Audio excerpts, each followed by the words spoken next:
now that we've discussed that topic and we have responded to comments of that topic, let's move on to main topic number 2, which interestingly is still involving Uber, but kind of.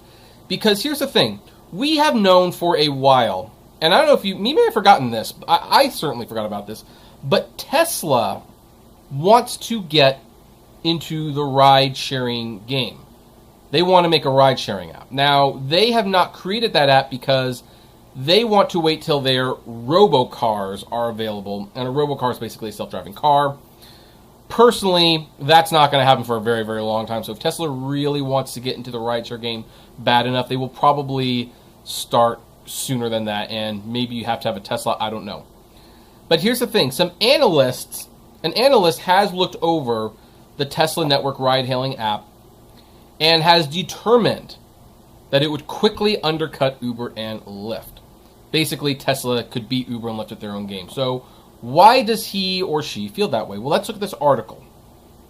Tesla has, this is from Electric, which, by the way, I love how they spelled this, like Electrek, like it's an Electrek, like a journey. Anyway, Tesla has been working on its own ride-hailing app, Tesla Network, and now analysts are starting to figure out how to factor it into the automaker's valuation.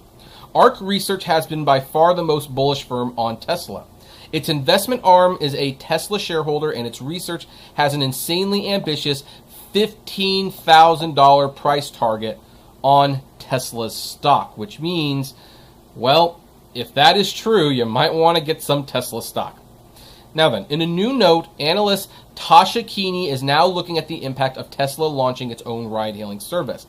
And they have said, based on our research, Tesla could launch its ride-hailing service at a premium price of $4 per mile, slightly more than Uber's average price in New York City, and could lower prices over time to penetrate more price-sensitive markets. ARC estimates that Tesla's ride-hailing service could deliver roughly 50% EBITDA margins, a premium to Uber's in cities it dominates, and that at global scale an average of $1 per mile is addressable market would be roughly $50 billion. Which is interesting because the $1 per mile is basically what Uber charges, and they're not making that kind of money, but whatever. For years now, Tesla has taunted a ride-hailing app to be powered by its self-driving system. At first, the automaker has been linking the launch of the app with its autopilot system, reaching full self-driving capability, but CEO Elon Musk recently said that he was open to releasing the app, which is called the Tesla Network, ahead of achieving full autonomy. And I think he's come to that conclusion because he knows, like everyone working on these autonomous vehicles, that full autonomy is, I mean, it's not exactly a pipe dream, but it's pretty close to a pipe dream. Keep in mind, we were supposed to have the self-driving cars this year. We were supposed to have the flying car next year. How's that working out for us, right? It's working out as good for us as well as flattening the curve. But anyway, it would first be used as a regular ride-hailing app with Tesla drivers behind the wheel, but Tesla's hope is that it would eventually not require drivers and Tesla owners could send their cars autonomously into the Tesla network fleet to give rides and generate revenue for the owner. Yeah, right. ARC believes that launching the app before autonomous drivers would lower risk. Now then, Electric's take on it is $1 per mile is actually on the high side. Once autonomous, Elon said that its robo-taxis on the Tesla network could cost only 18 cents per mile to run. It means that the cost to the consumer could be just around 25 cents per mile and still be highly profitable.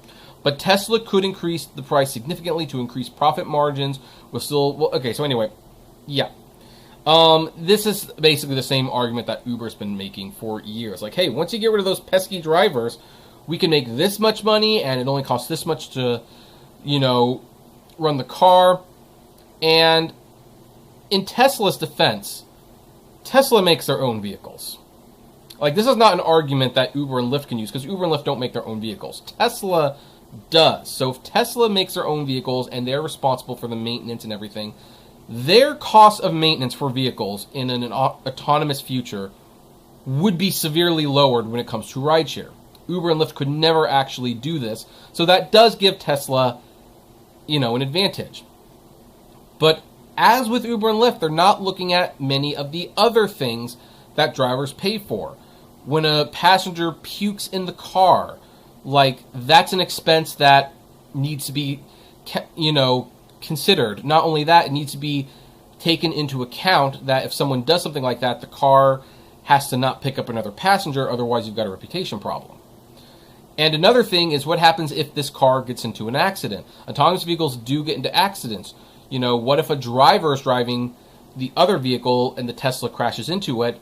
Well, there's no driver for these autonomous vehicles, so what do? You're going to sue the company. Tesla has a lot of money, so they're going to sue that company. So, on paper, Tesla seems a little bit more logical. They make their own cars, they have their own service, so it would stand to reason that their operating expenses would be considerably lower than what Uber and Lyft could provide should they get into this. Fortunately, there's still a lot of expenses they don't take into account. There's the insurance, and there's just that plain fact that once people get into these autonomous vehicles and there's no driver to say, no, don't drink that beer in there. No, you are not going to be eating those tacos. No, sir, put that condom back on. This is not where you do that. Without a driver to say those things, the cars are going to get trashed, which could severely add to the costs of maintaining them.